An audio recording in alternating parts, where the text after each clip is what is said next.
Sa kaugnay na balita mga kabrigada, si Executive Secretary Bersamin nanindigang hindi pwedeng pilitin ang cabinet officials na sumagot sa mga sensitibong usapin hinggil sa pag-aresto kay dating Pangulong Duterte. Brigada Maricar Sargan, ibrigada mo! Brigada! Live report! Nanindigan ng Malacanang sa hindi pagdalo ng mga miyembro ng gabinete at iba pang opisyal ng Executive Department sa ikalawang pagdinig ng Senate Committee on Foreign Relations hinggil sa ginawang pag-aresto kay dating Pangulong Rodrigo Duterte. Sa ambush interview sa Malacanang, iginiit na Executive Secretary Lucas Bersamin na may mga paksa sa hearing na maaaring saklawin ng executive privilege.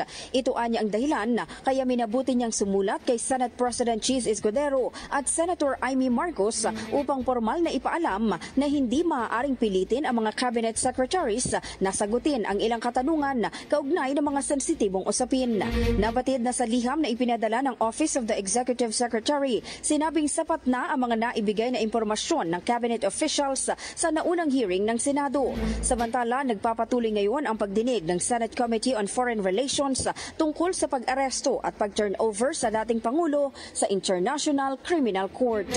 In the heart of changing lives, ako si Brigada Maricar Sargan ng 105.1 Brigada News FM Manila, The Music and News Authority. Brigada Balita Nationwide. Ang bahaging ito ay hatid sa atin ng Power Cells Herbal Capsule. Tuldukan ang sakit dahil ikaw ang sandigan.